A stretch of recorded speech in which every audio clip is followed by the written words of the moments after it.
What up? This your boy Oshin. This is Oshin's View. You already know who I'm in the building with. Willie Negro. What up? What up?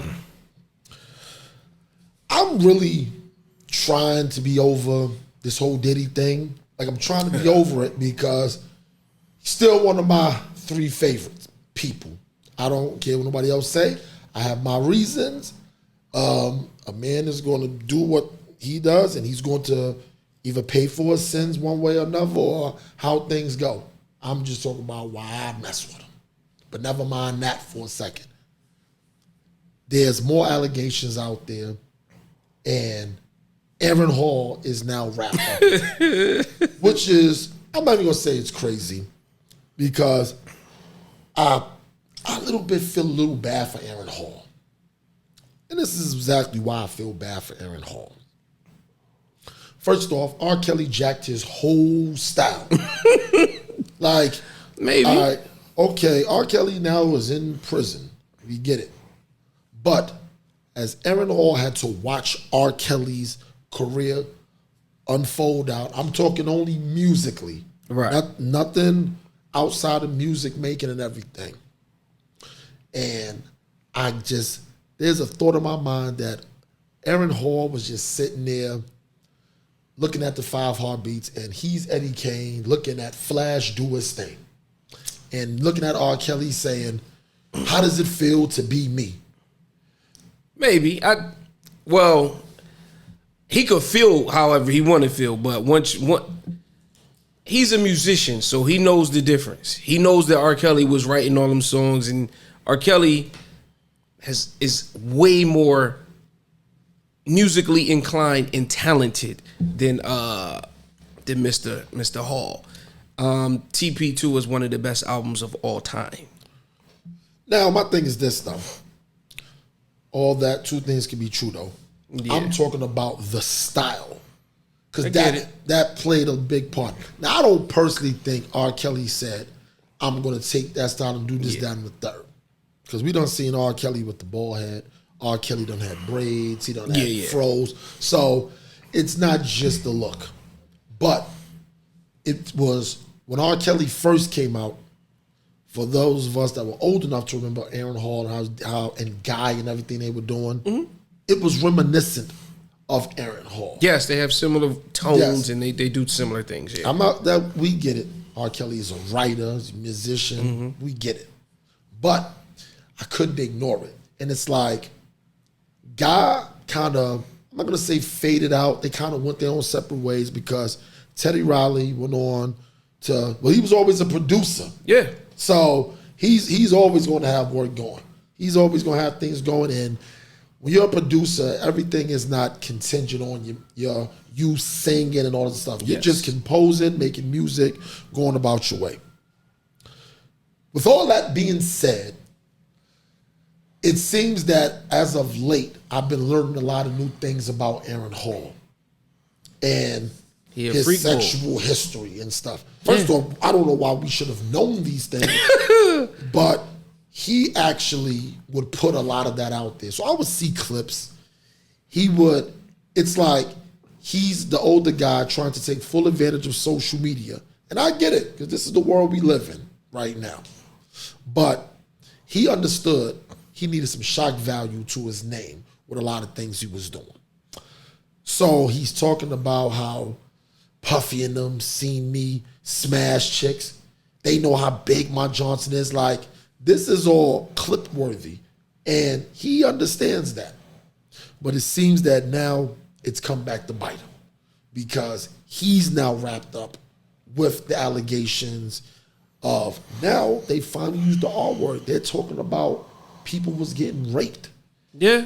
Now, like you always said, assault is one thing, and, making somebody do something that could, that's a fine line, because it's like, how do you make somebody do something? Facts. Why do you think we always say things like, well, did he put a gun to your head? Did he put a knife to your throat? Right. Because we can say that's an extreme, but it's like, no, because you feel somebody always has a choice.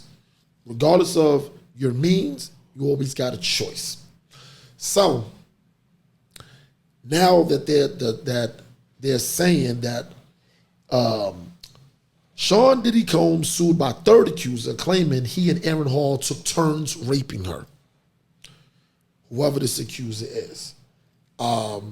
If it's true, it's time to go have your day in court.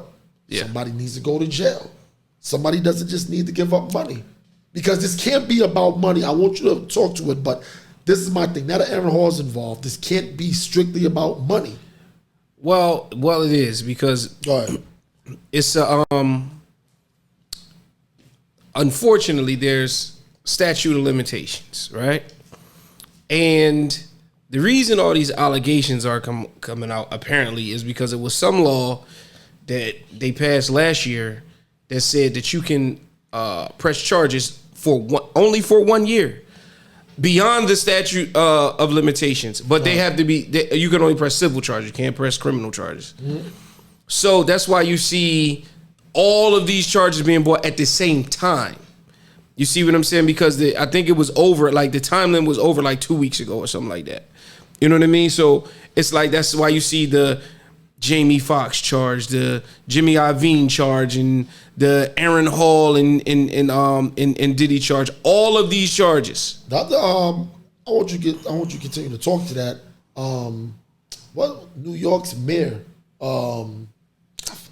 Eric, I forgot his last name, and that's a shame. I don't even know his last name. Let me look that up real quick. He's the mayor of New York. Mayor doing this, I'm embarrassed. Eric Adams. Adams. He's caught in charge as well. Now he's the mayor. That's kind of dissipated. You know, mm-hmm. He got right in front of that. And it's a different level. Diddy and them may be uber rich and wealthy, but he's the mayor, got right in front of that. So I'm not gonna say so much drag his name through the mud, because I don't think we're dragging their names into the mud either. It's just that's a different level of power, right? And you know, those things aren't gonna really hold up a lot of weight. Now, if he was president, that's something different. Yeah, but you know, so with these statutes, the whole thing. When you hear statute of limitation, well, I got a question. Do you think there should be a statute of limitation on rape? Because with murder, there is no statute. Right. Somebody found out 25 years later that you popped somebody. Look at Keefe D. Yeah. Somebody got to pay for Tupac dying.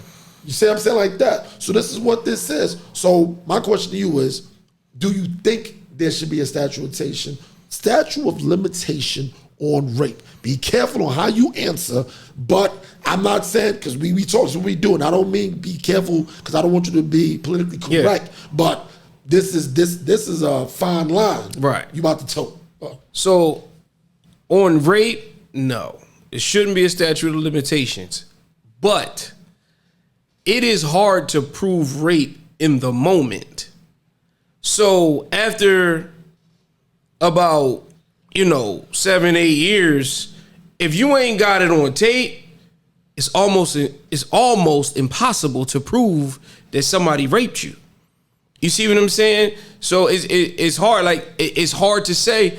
And this is the problem that a lot of people have with these allegations, because whether they're true or false is going to stain the reputation. But it's impossible to prove. Like, how do you prove that they took turns raping you in 1991? How do you prove that? You just tarnish their reputation, and you just gonna say you say this, and they can either pay you or not. But I just don't understand, where's the proof? You know what I mean? So when you bring up like, for example, for murder, you can bring up more evidence, some new evidence, some new witnesses. We got DNA evidence and all that stuff right now. Yeah, so it's hard to prove. But to answer your question outright, no, it shouldn't be a statute of limitations on rape or murder. Those are heinous crimes that you should be able to pay for criminally if you get caught, when you get caught. This I have a slightly different take on that. I believe rape should have at least a 2-year statute. Because, and this is, I'm going to be careful how I say this because I don't want to sound insensitive. Yeah, you about to go crazy. I'm really not. It's because I'm really going to go where you went. But the reason why I said the 2 years is because it's still fresher in the mind of the victim and everything. And things that happen are, the story isn't as twisted after 2 years. Like, it's one of those, I can never understand a woman's, being raped and a feeling and a trauma behind it. Right. This is why I'm not saying, with me saying it should be a statute is based on, I understand you're going to have traumas and you can get help for that. But we need to really find out if they did it like this so we can really prosecute the scumbag who did it. Right. You understand what I'm saying? It's almost like how the cops talk to the shooting victim, the gunshot victim, when they're in the hospital. Because it's like, I get it, you're still alive, you're in pain, you almost died, but we need something because we need to run out right now and grab that person. Anything you can give us because we want to get that person off the street. Right. So I just want to be clear. I'm not saying it like women is that. I just like, look here, we need to put this person in the rightful place they need to be. Yeah, but like I said, in the moment, it's hard to prove in the moment too. But what I'm saying is, the reason I don't think it should be a statute of limitations is because what if you didn't know that this man filmed when he was raping it? He get off on that. And then what if you come across that sex tape of you getting raped 10 years later? And you saying the statute of limitations up, you can't press charges? That's crazy. That's crazy. If you came across like, yo, this man been watching this film of him raping you for 10 years, and then you discover this, and you get a hold of this, and then it's like, but statute of limitations is up. You can't do nothing about it. You see what I'm saying? To me, that's nuts. You know what I mean? At that point, you just gotta shoot this nigga. Like, it's crazy. Sometimes violence begets the violence, but the whole thing is this. Rape is it's a different beast because it asks the question, does no really mean no every time? Right. And we're gonna have to be honest with it. We've dealt with women before. Every dude has been told no in the moment and didn't stop. Yes. Myself included. Mm-hmm. Now I can 100% say in this, how we joke and stuff, I ain't never raped anybody. No. Because I've been told no before and I've kept going and then it's like, no, for real. Then that's when I stop completely. Right. You know what I'm saying? Like that. It's a difference between go ahead, chill, no, it's like that. It's kind of like, all right, I'm towing the line, you still trying to go. But I've got a few, all right, enough. And you like, you know what? Because the reason why I'm not saying that myself or anybody else was borderline and rape and stuff, this was the reason why I stopped completely. For one, because she said no that way. Number two, nothing is worse to me than touching a woman that doesn't want to be touched. Right. Like, I don't even see, but you got sick individuals out here. People get off on that forceful shit and say no. No, I like the woman to be too involved for me to even rape somebody. You see what I'm saying? Like, I want to be touched. I want things done to me. I'm not just out there, looking like Death Wish. You know what I'm saying? Raping and stuff like that. Like, no. But it's a lot of sick dudes out here. It is, but the problem is in the climate we live in now, it's not really like when we was young. It's not really a lot of room for, like when we was young, you'll pick a young lady up and she'll tell you straight off like, yo, I don't care what we do, I ain't gonna give you none. And you thinking in the back of your head like, oh my God, I am getting this tonight. Mm-hmm. This is gonna happen. You know what I mean? It was a thing called hard to get, and it's women really can't really play those games because you can't, as a man, you can't go for it in this climate. And so when we talk about statute of limitations and things like that, I don't think there should be a statute of limitations on rape. But things like sexual misconduct, I don't even really understand that phrase. Sexual misconduct is crazy to me. I don't know what that means. What, did you touch a boob? Did you touch a butt? What did you do that's sexual misconduct? You know what I mean? So now sexual assault, that's a little bit more like, okay, but that also needs to be explained. Like what did you do? Did you grab her? What did you try to rape? Like what? So they throw out these words that are so vague, but they hold a lot of weight. They hold a lot of power. When you get accused of these things, you get accused of sexual misconduct, and it's like, yo, when I went to the club, when I was a young man, you literally went behind women and gyrated on them. Literally. Like, you just touched people when I was young. You see what I'm saying? Like, hey, you grab somebody's hand, you touch their shoulder. Like, you know, that, and I feel bad for the kids, man. They can't do nothing. Oh, well, I won't say that because things are going down. It's still happening. They still doing things, huh? Now, for me, I've never been, now let me be clear, I don't mean I've never done it, but for the most part, I've never been the person that just goes behind a woman and just start dancing. I'm going to tell you why. It wasn't based off of the whole sexual misconduct thing and everything else. It was based on, I've seen too many times, you get the young lady right here, you go behind, she's looking at her friend. Her friend has to give her the okay if she should dance or not. Mm-hmm. Now, I've been in that situation before, and quite a few times, we're talking over the years. And I'm the type, I've done this. If I'm dancing with a woman from behind that didn't turn around, she's looking at her friend's looking at me, and I watched the chick one time kind of give like this, gave the okay. I was like, what? You know, I was like, what? Yo, I literally stopped. I stopped dancing with her, turned the chick around.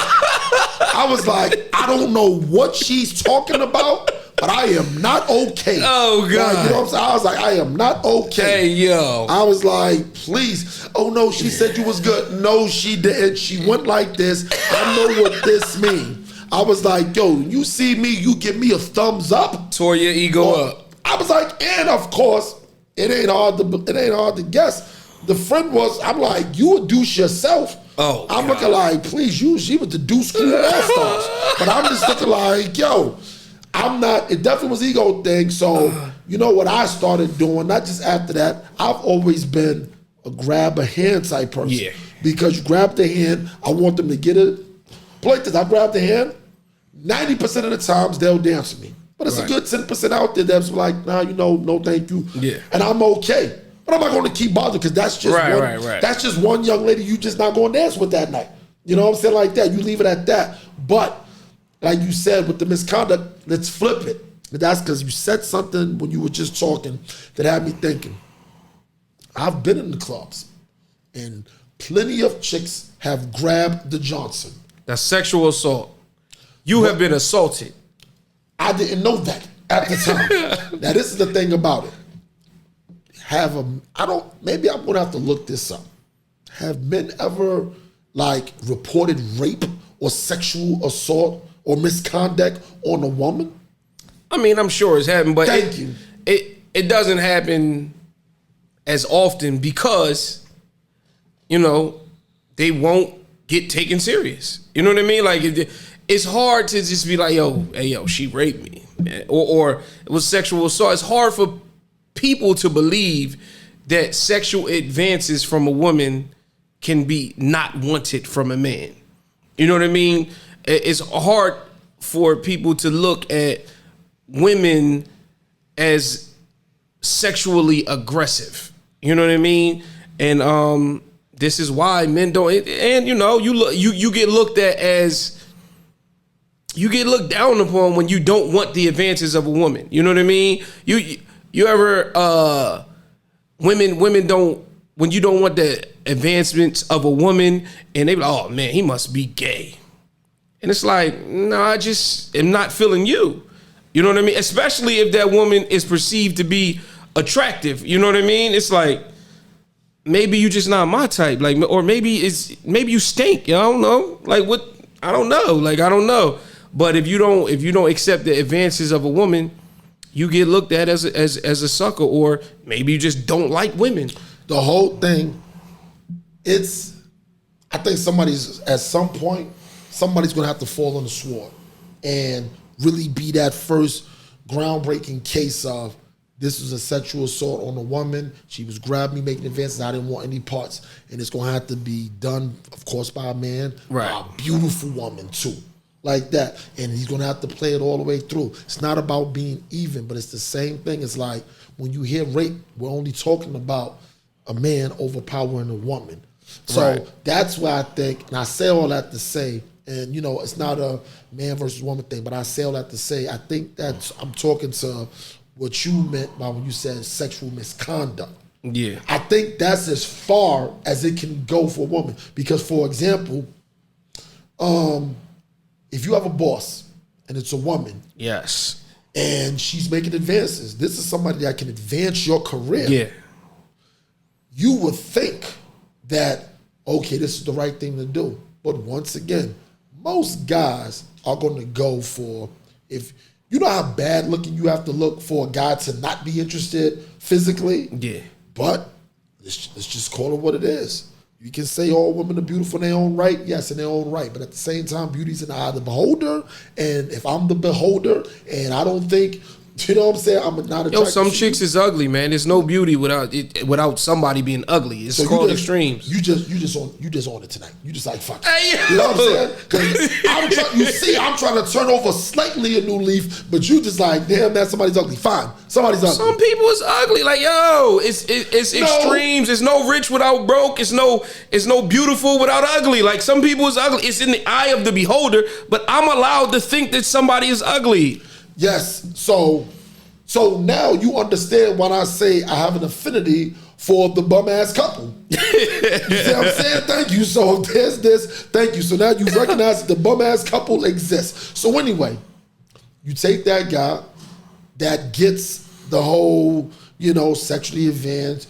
You have to if you're trying to advance your career, you better show up and this, that, and the third or whatever. And you look alike. Now, I believe the average guy grit and bare his teeth and be like, all right, let me go knock this chick off. But we saw glimpses of it, of course, in Boomerang, Eddie Murphy's movie with Lady Eloise and stuff. But that stuff happens. We're not saying it happens all the time. But I could say like this. I could have advanced my career years ago had I just been laying the pipe in the right directions, because I was kind of floozy with it, just dealing with the attractive joint. I should have been like, oh, so you were superintendent, huh? No, I need to go higher. You know what I'm saying, like that. I should have been rationing, but most guys don't. But so my question, I got a question though. Go ahead, please. So whenever these charges come out, and I'm not just talking Diddy, I'm talking all of them. So we know some men of power. Dudes be freak balls. Just call it what it is. They be freak balls. They be liking all kinds of different type of sex, like mad different people, crazy stuff. But that's not to say that this is not consensual at the time, right? Mm-hmm. But it can look crazy. You know what I mean? So your sexual stuff is supposed to be behind closed doors, because it can look crazy if your kink is watching somebody have sex with your girl or do something crazy like that. You know what I mean? So it can look crazy. So if I'm a man with money who has some weird kinks, is it okay for some of my sexual partners to come back 10, 15, 20 years later and say, yo, they made me do this, so I need some bread? Because now it's either expose all your kinks, you see what I mean, to the public, which may make it look crazy, or give me some bread. You see what I'm saying? Like that's a crazy situation to put somebody in. You know what I mean? Now, like I said, removing rape from it, because rape, an accusation of rape is crazy. Like that needs to be handled by the court. You know what I mean? Yes. But to say, hey, he made me, lick 3 butterscotch crimpets and then rub it all over my body and didn't have a stranger lick it off. And I'm like, yo, he into some wild stuff, but that could be consensual. You see what I'm saying? Mm-hmm. Like a lot of stuff could be consensual. You know what I mean? And then we had the we was discussing in a previous podcast like about chicks doing threesomes just for their man. They're not really into women. Yeah. So then do you get to come back later and say, yo, he made me have sex with a girl? You know what I mean? I didn't want to do that. That's the crazy thing is, and I'm glad you brought that back up, because being consensual, it means for everything that night or that moment. At least that's how I look at it. Yeah. That's how I look at it. And like you said, first off, there just is a lot of freaky motherfuckers out here. Like, it's just as freaky. Women too. Yeah, people be into some crazy stuff. People are into what they into, licking feet and all. And the crazy thing on porn sites, like you can type in anything, and whatever's going to come up, you could be like, "Yo, dog watching, dog licking," and all. It just goes. Word. And I'm looking like, because it just goes to show you there's an audience for everything. Yeah, you see what I'm saying, like that. So that's how that one goes, but. That's why I said the law is going to have to figure out what they want to do in terms of the statute. Because like you said, time limit, it shouldn't be there, but then it's like, yo, you can't come back 20 years later because now you've changed up your views and stuff. Somebody made a comment. What you do from 19 to, let's say, 28, that's the time you was on. You having the time of your life. But maybe now when you're 32, you're not so much into the freaky stuff no more. So now you feel away. So that goes to what you were saying about going back. So this is why it's like, yo, we need to figure out a good balance of where we can go with it. But speaking of that, Josh Giddy of the Oklahoma City Thunder, basketball player, I think he's from Australia. He's accused of dealing with an underage girl. Yeah. But that's kind of already going away, because the family is like, nah, we knew what it was and it's okay. We're not pressing no charges. Right. Now, the black reporters and everybody else have been getting flack because they feel that the Stephen A's, Malika Andrews, and other black sports pundits, just media pundits, period, aren't giving it the same attention that black athletes get. And there's some truth to that, but the only reason why I'm bringing it up is not because he's not black, but because it seems that whoever his handlers are, they already got in front of it. You see what I'm saying? Now, I'm not saying what this right or wrong I did, because I don't know all the details. Right. But they clearly, it's going to be hard to really talk about. How old is he now? He's like 21. He's like 21, maybe 22 at best, but she's like 18 now, 18, 19 now. So I think they're trying to say he was 21, she was 16. If he's 21 now, then she can't be. They met in the bar. Well, they're not the same age. They met in a bar, right, and everything so else. He was like 18 and she was like 16. So let me see how 19 old Josh is right now. Hey, man. He's 21 right now. Right. Oh, he's 21 right now. So they're trying to say, I think she's 16 now, or 17, one of the two, but still underage. He messed with her now? No, well, I'm pretty sure not now. It's but crazy. The whole thing was, it came up, but the family is like, we're not pressing no charges. Okay. So when I heard that, I was like, oh, he got in front of this. Not him, his handlers. They got in front of that. Yeah, money's have already, because they looking at what happened with Diddy. I mean, he ain't got no Diddy money, but you know what? We ain't got time for that. Take this bread. She lied about her age, because if they met in a bar that she shouldn't have been inside. Period. That's what I was going to say, because I don't know much about the case. I was going to ask, where did they meet? You see what I'm saying? Because it's a lot of underage women that be in clubs and bars and stuff that they're not supposed to be in, and men assume that they are of age to be in there. Now, I mean, some of these dudes is just nasty. They know damn good and well these kids is not of age, but you know, I don't know. But he's 21. He's a kid. From to me, Australia. he's a kid, and he's from Australia. Yes, he's a that's a. You know, different countries do different stuff. Yes. I still think it's nasty. Like, you shouldn't mess with a 16-year-old. But you know, that's our view on things. So what? I mean, hold on. So what is? How old? What's the ceiling for a 16-year-old girl to deal with? What's the ceiling? A 16-year-old girl. Well, I'm just gonna be real. My daughter's about to turn 16. She don't need to be dealing with no niggas. She's still in high school. She need to be worried about school and doing other things. But in a perfect world, now go. In a perfect world, but a 16-year-old girl should not be dealing with somebody that's more than 3 years older than her. That's it. So 19. So 19. Yes. So 19 is the ceiling for a 16-year-old girl. Yes. Okay, so is it a 3-year difference? Like 3 years, but the young girl will be 17 when he's 19. And then, because at some point they're going to be 20 when they're 17. They're never going to catch up in age. Right. So is it 3 full years or 2.5 years or just like 2 years?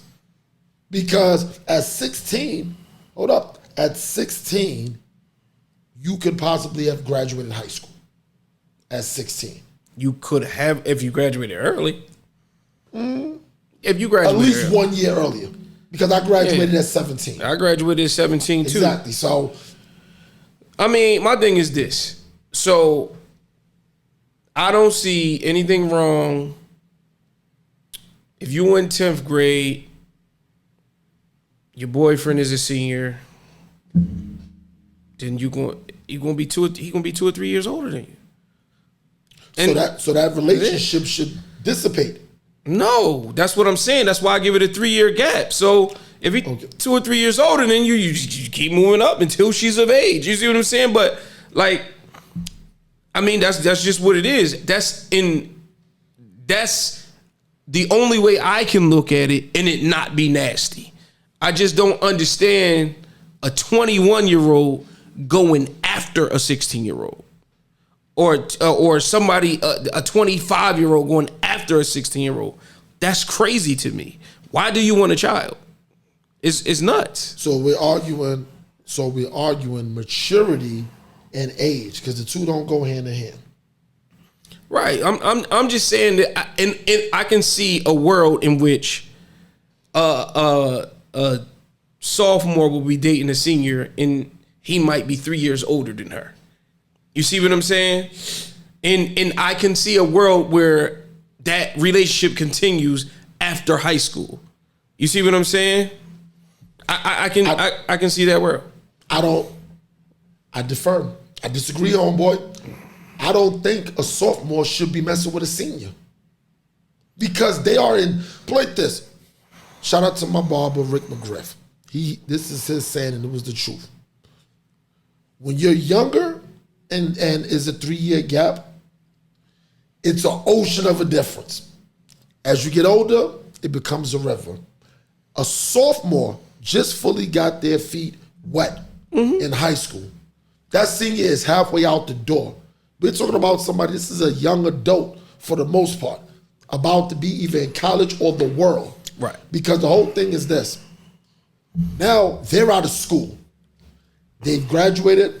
Maybe they've gone to college. Maybe they've gone into the work field. But when it all boils down, they are now around adults because now we don't even have to physically come into a place where there's minors at anymore. Okay. You see what I'm saying? Like, that's my issue with the 3 years at that younger age.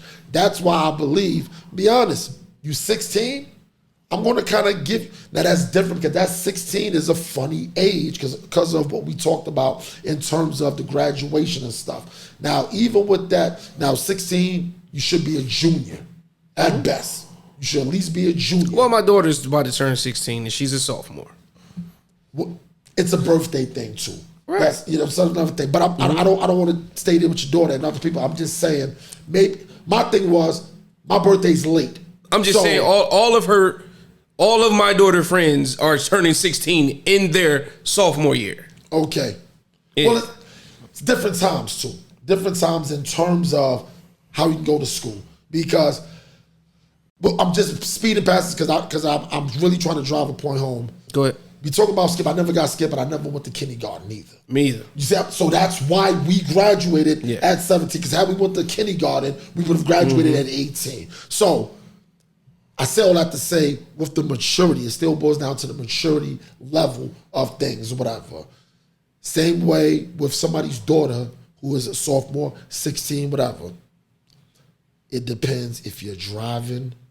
If like a lot of things go into play. This is a pivotal age for young kids, young adults at this grade, at this stage of their life. That's why I feel a young lady needs to be dealing with somebody that they can still see even the next year. Now, if somebody's a junior and you mess with somebody that's a senior, that can happen.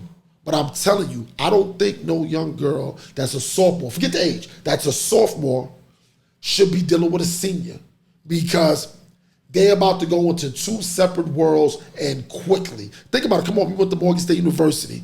Right. You know what I'm saying? I know when you came in and stuff, but you were a freshman somewhere before. Right. So when you're a freshman, I know for a fact I slept with seniors my freshman year. Somebody that was 21. Yeah. You see what I'm saying like that? Yeah. And it was, okay, nobody frowned at it or anything. No, because when you're in college, the whole thing is we're all young adults. We're all young adults, and this is what it is. Yeah. And I think that's where the river begins. Because earlier in high school, it's an ocean. Now it's a river. So you said 3 years. I personally think 1 year. 1.5 years at best. Well, I think 18 is the limit.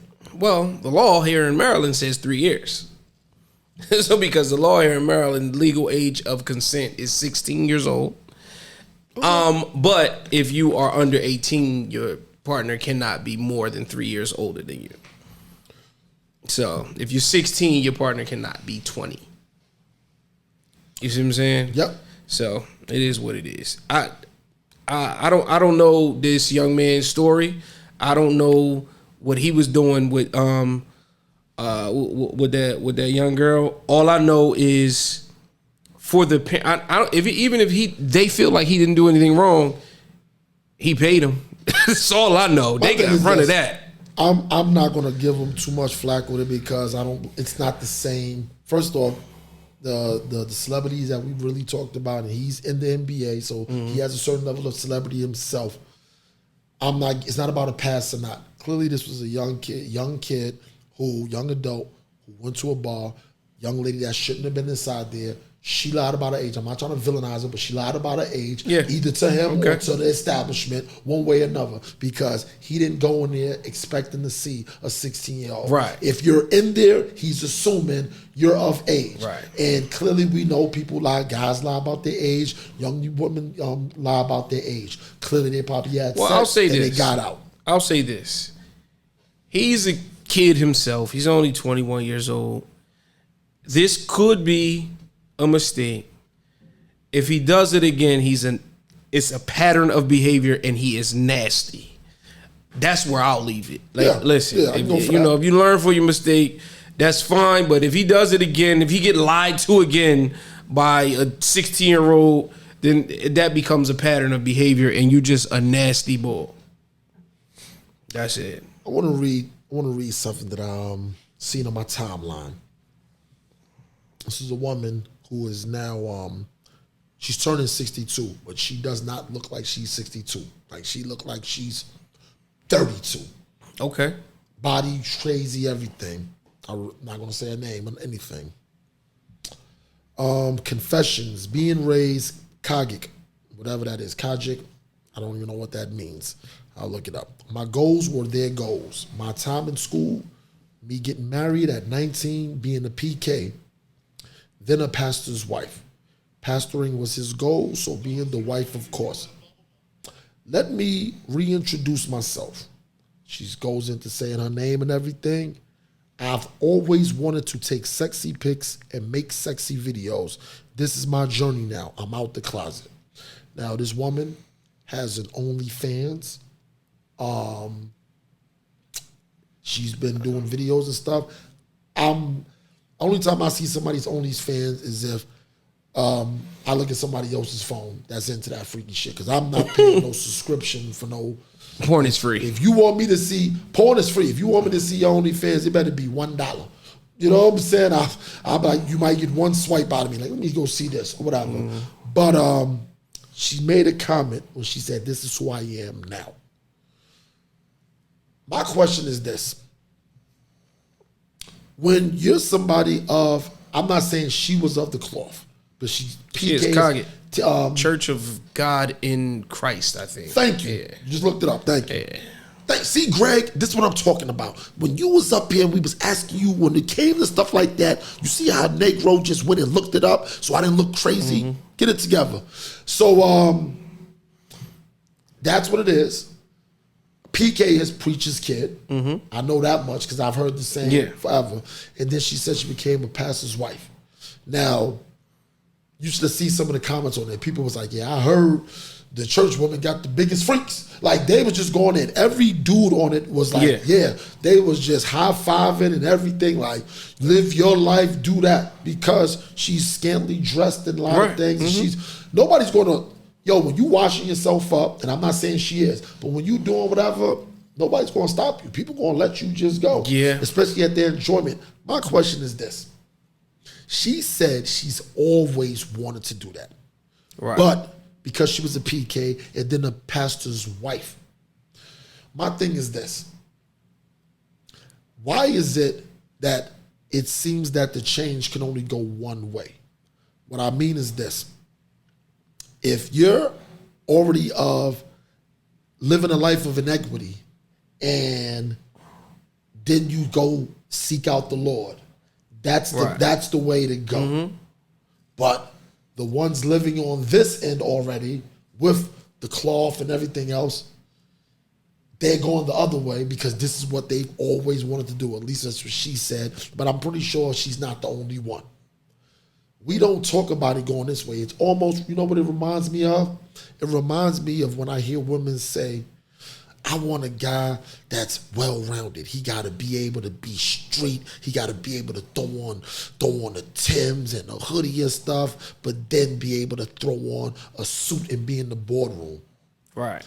They're talking about this guy coming from the boardroom, and is he able to go to the streets? Uh-huh. But they never hold the street dude the same way of accountability going this way. They don't ask the street dude to take off the Timbs and put on a suit. Right. You see what I'm saying? That's what it sounds like to me. That's what it sounds like to me. Okay. What it sounds like to me is she ain't have a whole face and she wanted one. That's what it sounds like to me. Like, women, when they young, just like men, they do young things. They have different sexual partners. I'm not saying go crazy, but you have different sexual partners. You explore, you do different things. You get comfortable with somebody. You freak off with your nasty stuff. You do all these things, and it seems to me like she skipped that phase in her life, and now she want to explore some of them things. And if she still look good, hey man, she freaking off on OnlyFans. Have at it. Grown people could do grown things. I'm not mad at that. You know what I mean? I just,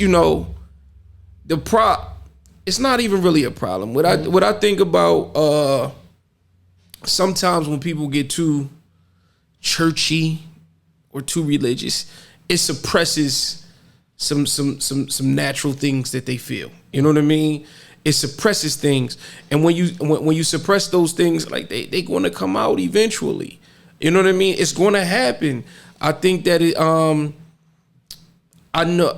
I think that I've run into a lot of very religious people that have a unhealthy view, and in my opinion, an unhealthy view in relationship with sex.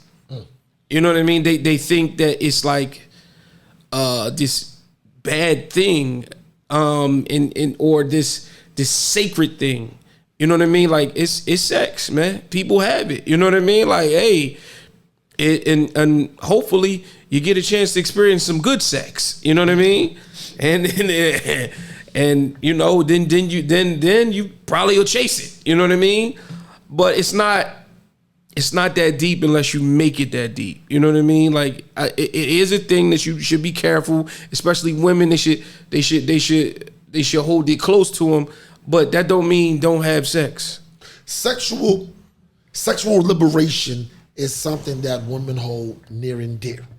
And like you said, see this not women in the church though.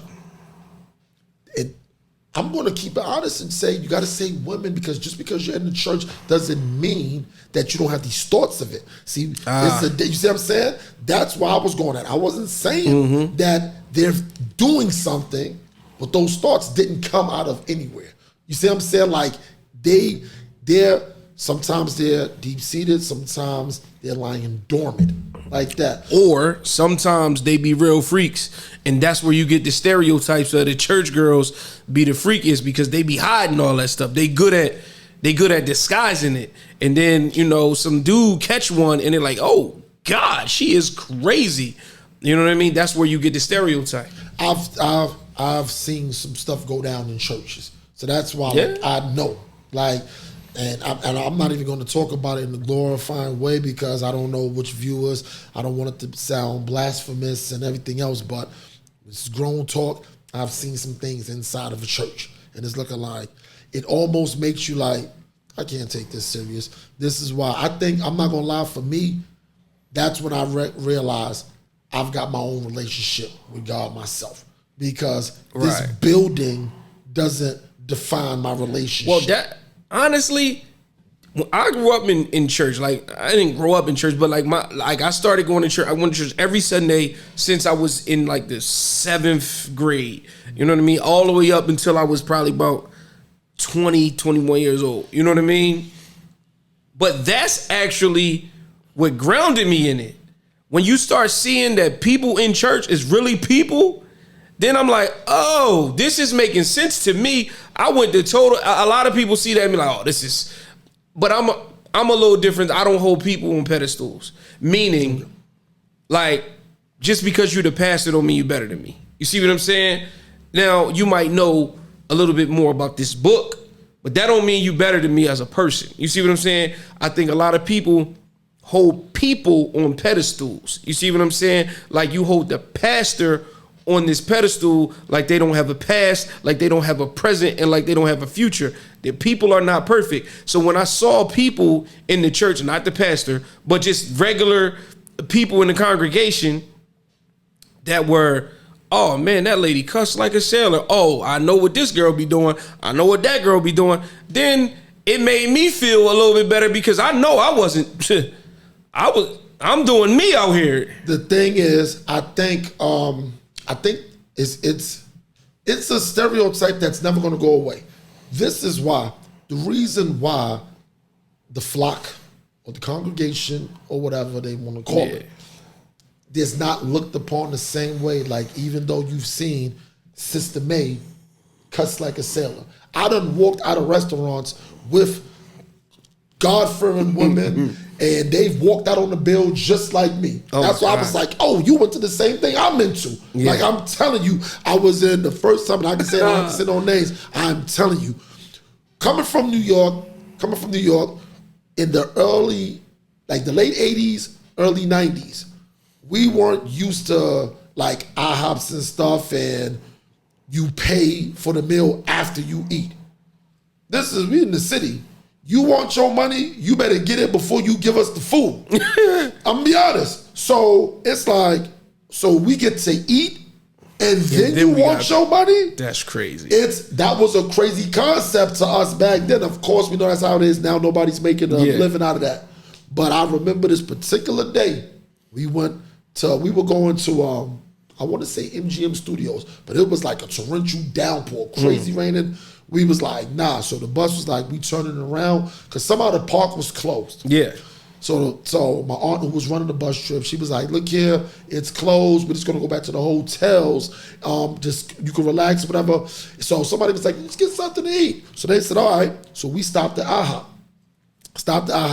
Bus load, church folks and everything. I keep saying church folks because everybody on that bus wasn't going to church. It was just church affiliated. So just being clear. So we get there. I don't even know how I wound up at the table with these older women that was on the bus or whatever. So they was like, and I've always done well with older women anyway. So I'm sitting around, laughing and joking with them and stuff. Fast forward, we get our food, we laugh and eat and stuff. And we were like, well, is they going to pay the bill? Like, come on, they coming to get the money? And nobody was coming for like 10, 15 minutes. And of course, I'm not going to say the lady's name. That's why I say Sister May, because there's a Sister May in every church. Right. So they go like this. I watched this lady be like, oh, they don't want their money? She took off her church hat, took that receipt, put it in her hat, put it down, walked right out. Then guess what? Hattie and the rest of them walked out. And I was like, what? We got on the bus and they was like, oh, we can leave. Yeah. And they found that joint hilarious. And I was like, because what? God had that bill. God's got this covered. God's got this covered. Exactly. Yo. Now they had the money, clearly, but they was like, oh, you want to take all day, young man? Okay. Put it under that hat. Yo. And I want to believe they were singing something because whenever somebody doing something, you got to whistle off. It's like, ooh, Jesus. And they just walk right out the joint or whatever. Crazy. But, that kind of stuff happens all the time. But I want to switch gears for a second because you keep hearing about the Illuminatis and all that stuff, and I'm not going to get into like the symbolization of a lot of the things. Yeah. But I got an idea that I think that, because Oshin's View is going to really blow up. Sorry. I think I'm going to have to find somebody that's Gary Apple Yellow to be in the entourage. And I'm going to tell you why. Because if the industry is exactly what they saying it is, and all the freaky shit happening, and I get propositioned for it, they be like, oh shit, you want to get to that next level, you're going to have to do some things. Like what? And somebody be like, oh, you going to have to top me off. That's it? Bartholomew, come right over here, knock it out. That is your job. You gotta keep one with you. You gotta keep somebody Gary Apple Yellow with you. That's crazy. I'm telling you, because think about it. If that's all you want, that's the freaky stuff you went to, cool. I'm not saying I'm doing it. It be about the power. They don't want a gay man to do it. They want a straight man to do it. Now, Bartholomew is going to do it. And he's going to enjoy it. You're going to get what you want. I'm going to go to the next level. And that's that. He's going to get whatever I'm paying him, and that's that. Bartholomew is crazy. Yeah, but so let me ask you a question. And I'm going to have to get deeper with it. Does a previous relationship hinder you from going forward with the next man or woman? I call this the red flags edition. And what I mean is this. Do you believe, whether you believe it or not, whether it's happened to you, is more of a believe your thoughts. Okay. Everybody has somebody from their past that's going to forever have access to them for whatever reason. And have you ever, so my question is this, it's two parts, but I want you to answer this one first. Have you ever dealt with somebody that just got out of a relationship? I'm talking about let's give it some time, 4 months, fresh out of a relationship. But they 4 months out of that relationship, but that relationship was about 6-7 years. Have you ever dealt with that? Yeah. I did. And you gotta tread lightly. You gotta tread lightly because because what happens is you don't know this in the beginning. And as you start to get to know that person, they start to tell you about things, and like you said, the red flag edition you start to notice some things like some things about women that only can be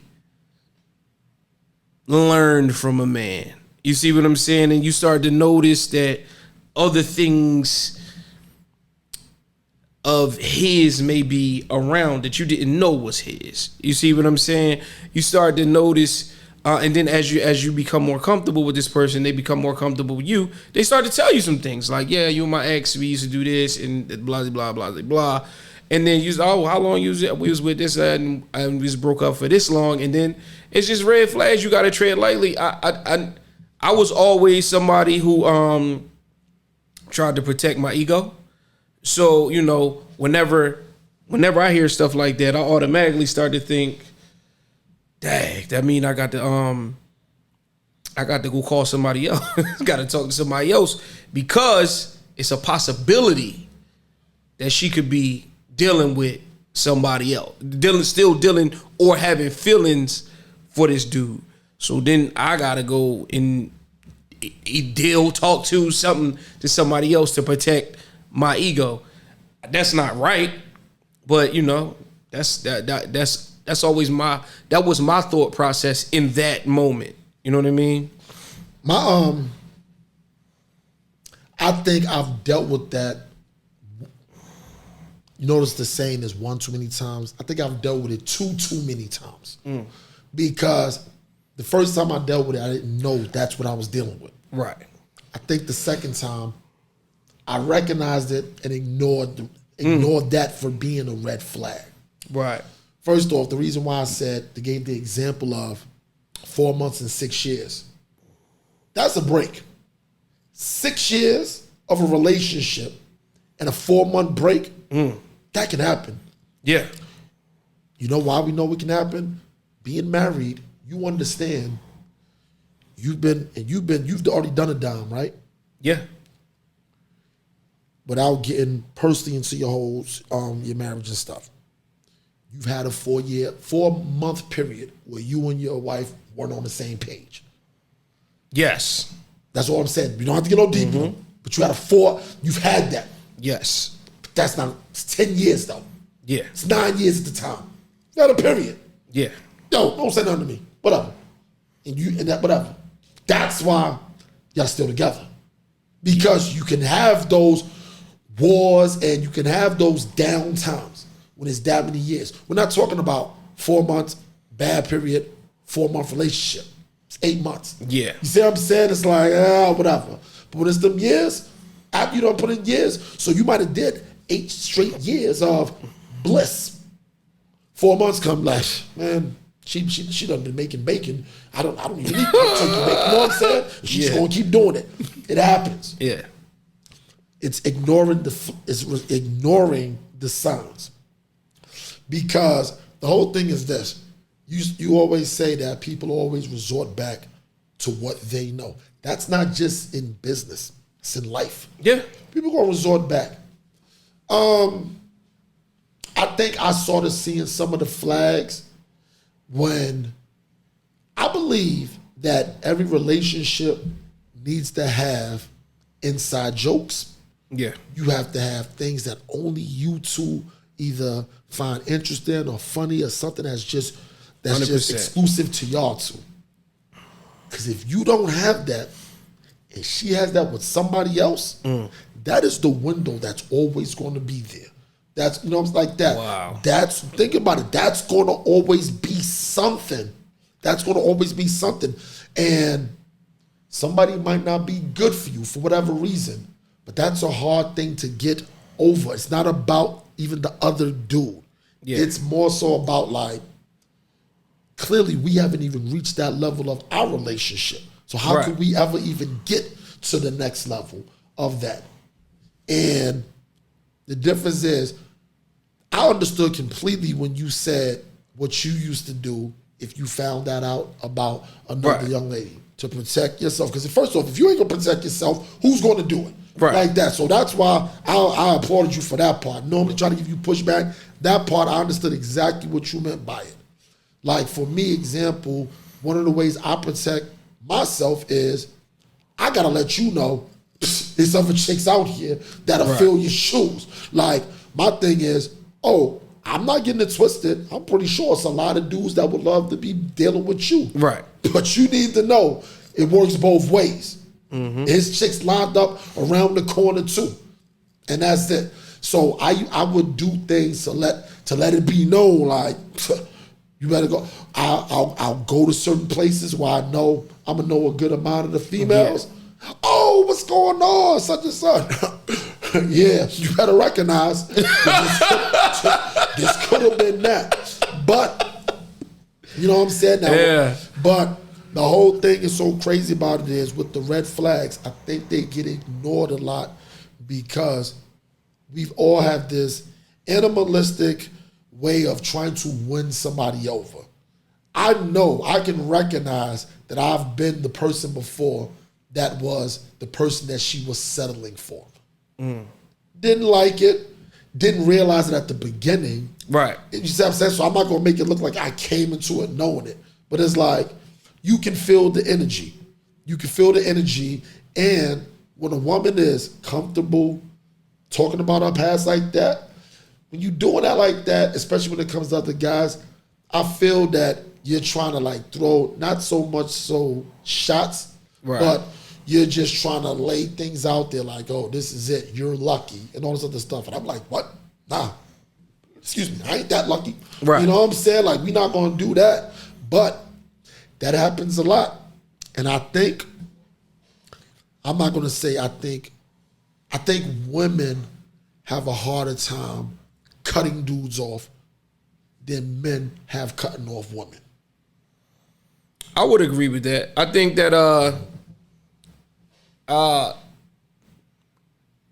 that it's harder for women. You see what I'm saying? Because dudes really, most dudes that they come in contact with really just want to have sex with them, especially at least in the beginning. You see what I'm saying?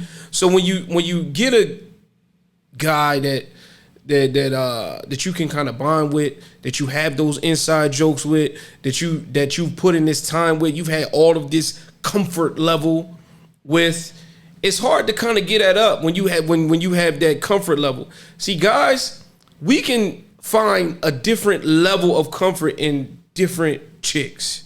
You know what I mean? Like, oh, we watch movies. Oh, we go out to eat. We do these things.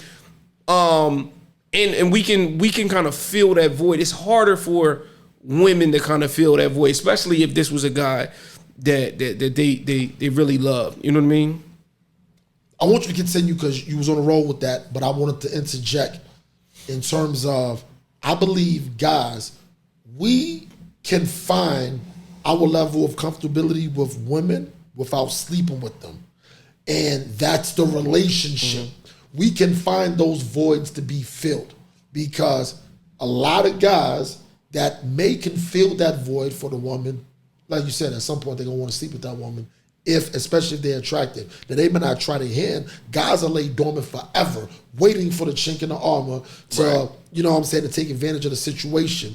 But I know for a fact, I just have a lot of women friends that we've never gone there with. Right. That we've never gone there. And we don't want to go there. And most of them are attractive. Yeah. Now, I'm not going to say it's never went there. It's gone there maybe 3 times in my life. Once again, I'm 47 years old. So what do you expect? Do you think it's possible to get in a new relationship and not compare that relationship to your previous relationship? So like if you get in a new relationship, you with this chick, or if she's with a new guy, do you think she's always going to compare you to that old guy? Or vice versa? Are you always going to compare her to that old chick? I think that's an age question. I'm gonna tell you why I think it's an age question. Because I was just talking to a good friend of mine the other day about this. We were dealing with these, we were like maybe juniors or seniors or whatever in college. And we both had girlfriends. You know, did our thing when we could or whatever. So, you know, it was what it was. But we started kind of dealing with these freshman chicks. And they were bosom buddies and everything. Nobody knew nothing. Nobody had an idea or anything. We can't lock them down because, you know, we had significant others at the time and everything.